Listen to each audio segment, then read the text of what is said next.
Então a primeira coisa que está tirando o foco e a concentração das pessoas é um grande problema na sociedade, com as pessoas. Mais ou menos entre 25 até uns 50 anos, que é a dificuldade em falar não. Eu gosto muito de dizer que existem 3 palavras dificílimas de falar, né? A primeira palavra difícil de falar é inconstitucionalissimamente. A segunda palavra difícil de falar é esternocleidomastoide. Para quem não sabe o que é o esternocleidomastoide, é o músculo do pescoço que mexe a cabeça de um lado para o outro. E a terceira palavra dificílima de falar é não. E toda vez que a gente fala sim para uma coisa querendo dizer não, a gente desconcentra. Perde o foco. Até um tempo atrás, eu tinha bastante dificuldade em falar não. Você que está me vendo, está me ouvindo, acho que eu vou fazer uma aposta aqui. Grande parte, mas da maioria tem essa dificuldade. E aí você vai falar, putz, eu tenho. Eu quero falar não, cara. Mas eu digo sim. Sabe quando você tá lá trabalhando, sei lá, você tá no computador digitando, você tá digitando. Aí o cara abre a sala e fala, tá ocupado? Ou tá ocupada? É tipo, você tem a vontade de falar assim, cara, você é só ver. Não tá enxergando, tá cego, não tá vendo, não tá vendo. Mas você não diz isso, você fala, não tô não. Mas você tá ocupada. Mas você tá ocupado. E a pessoa pergunta, tá ocupada? Ao invés de você falar, sim, eu estou ocupada, você fala, não, eu não tô. E aí ela continua, tem 5 minutinhos? E você tá numa baita de uma tarefa, numa baita de uma estratégia que você definiu e você sabe que não vai ser 5 minutos.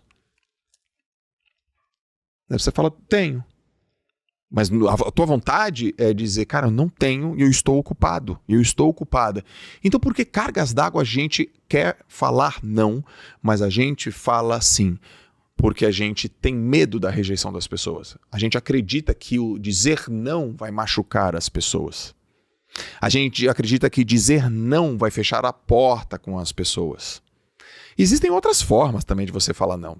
Não agora. Não agora é não. É um sim para depois. Não agora. Vamos combinar outro horário? Já foi mais sutil. Então a gente pensa assim, poxa, a gente vai perder uma oportunidade. Porque o seu trabalho é fazer diferença, não é bajular ninguém. E aí, como que eu resolvi isso? Primeiro foi com uma compreensão, tá? A primeira compreensão é, Joel, não confunda contundência com prepotência.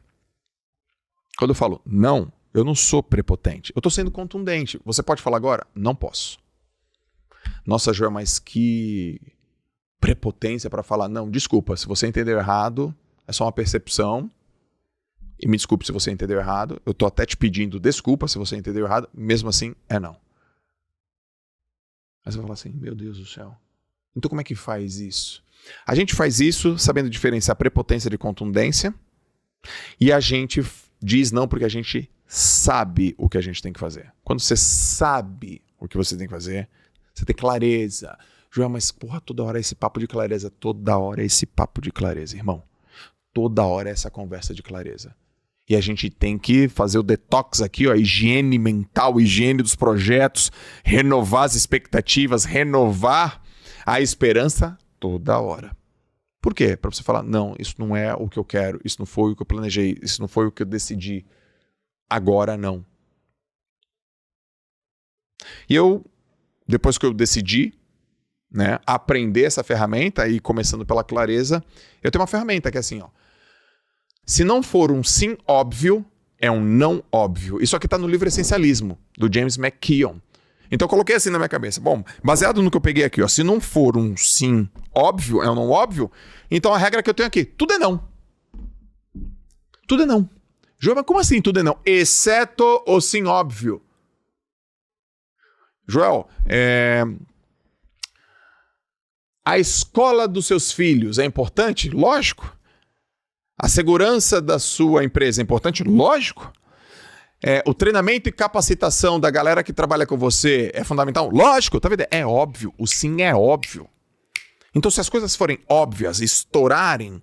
Aliás, eu quero indicar um livro chamado Adams Óbvio. Adams Óbvio, um livro que foi escrito na década de 1960, tá? que fala que as coisas têm que explodir na sua cabeça com uma obviedade muito grande. Quando eu li Adams Óbvio em 2015, quando eu escrevi um livro ainda de forma independente, que é O Sucesso é Óbvio. E era uma pergunta assim, 2015 eu publiquei esse livro, se vocês acharem aí, traz aqui pra eu mostrar, tá? Tá por aí, em algum lugar da empresa tá o livro. E aí eu li Adams Óbvio, que é a história de um jornalista que quer entender as coisas mais óbvias. Aí eu fui entender Navalha de Ockham, que é princípio filosófico, entre um problema. Se você tiver um problema e duas soluções para esse problema, a mais simples sempre será a melhor. Concentrei, foquei, simplicidade, objetividade.